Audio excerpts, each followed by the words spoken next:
ഒരു മനുഷ്യൻ ക്രിസ്തുവിലായിരിക്കുന്നവൻ നടക്കേണ്ടത് ഞാൻ അങ്ങനെയാണ് എന്ന് സങ്കടപ്പെട്ട് എനിക്ക് മാറാൻ കഴിയില്ല എന്ന് പ്രയാസപ്പെട്ട് നടക്കുന്നതല്ല ക്രിസ്തുവിൻ്റെ മകൻ. ക്രിസ്ത്യാനിയായിരിക്കുന്നവൻ ഒരു കൾച്ചറുണ്ട്, ക്രിസ്ത്യാനിയായിരിക്കുന്നവനൊരു സംസ്കാരമുണ്ട്. സന്തോഷമുള്ളവർ മലയാളത്തിൽ പറഞ്ഞാൽ നാഗരികത, അല്ലേ? നാഗരികത മലയാളത്തിൽ പറഞ്ഞാൽ സംസ്കാരം നമുക്കുണ്ട്.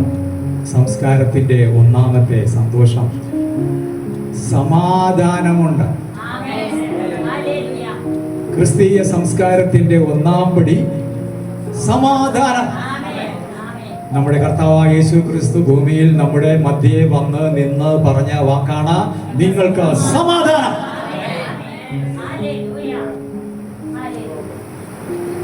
സ്തോത്രം, സ്തോത്രം. ഞാൻ നിങ്ങൾക്ക് തരുന്നത് സമാധാനം, ലോകം തരുന്നത് പോലെ അല്ല. ഇത് സ്വർഗീയ സമാധാനമാണ്. സ്വർഗത്തിന്റെ സമാധാനത്തിന് ആനന്ദമുണ്ട്, പരമാനന്ദമുണ്ട്.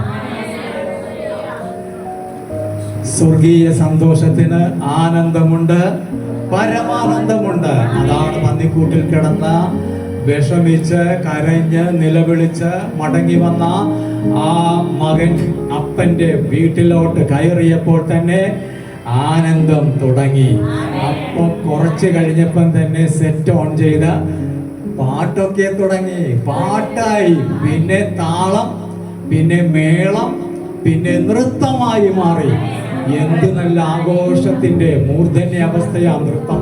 നൃത്തം ചെയ്യുന്നത് ആനന്ദത്തിന്റെ മൂർധന്യമായ അവസ്ഥയാണ്. സ്തോത്രം. ആദ്യം താളം വരും, പിന്നെ മേളം, മേളം വരും, പിന്നെ താളം വരും, എല്ലാം വരും.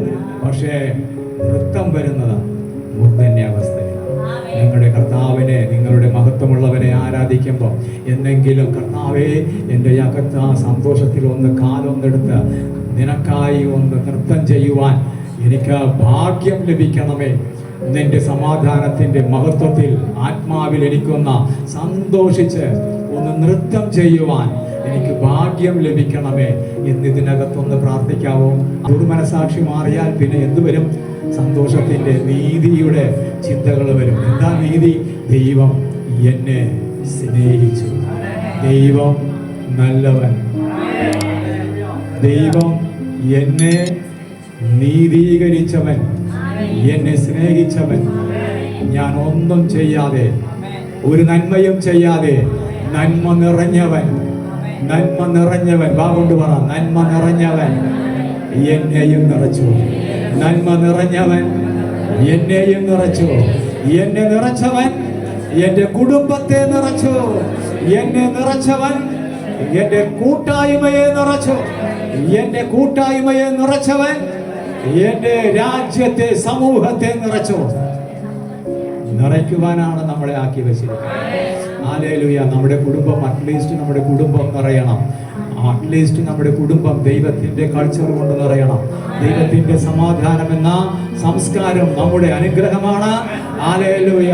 നമ്മുടെ കർത്താവ് നമുക്ക് തന്ന വചനം അത് വിശ്വസിക്കുന്ന, കൈകൊടുത്ത് പറഞ്ഞേ, അത് വിശ്വസിക്കുന്ന. ആമേൻ. സന്തോഷമുണ്ടോ?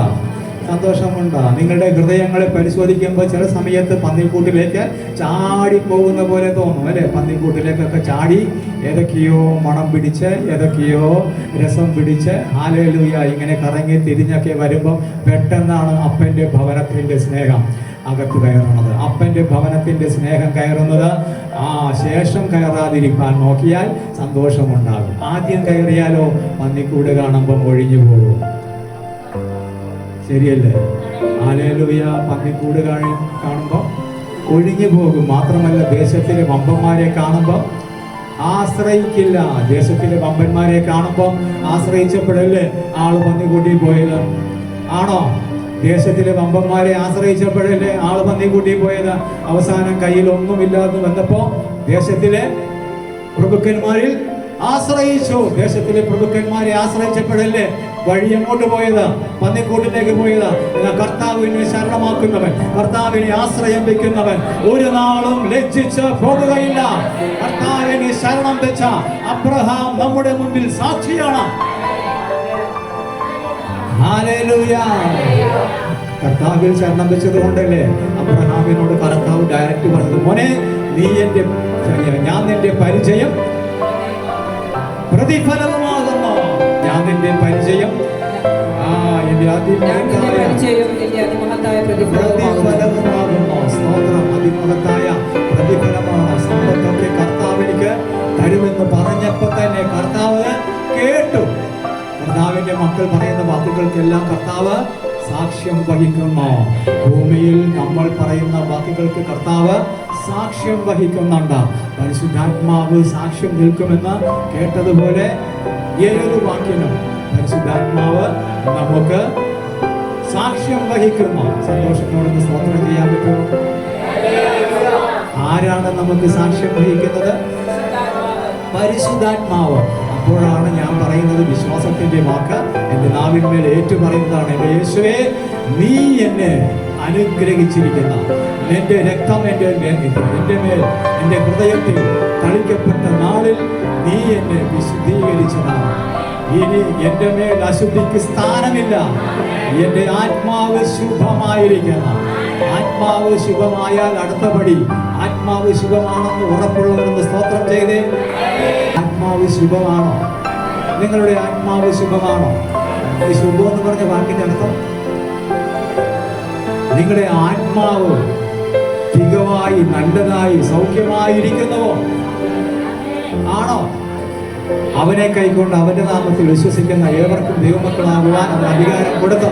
അധികാരം എവിടെയോ കൊടുത്തോ? നമ്മൾ വായിച്ചു, കേട്ടു, നമ്മൾ സ്വീകരിച്ചില്ലേ? സ്വീകരിച്ചോ? അധികാരം വോട്ട് ചെയ്യാൻ പേര് വന്നോ?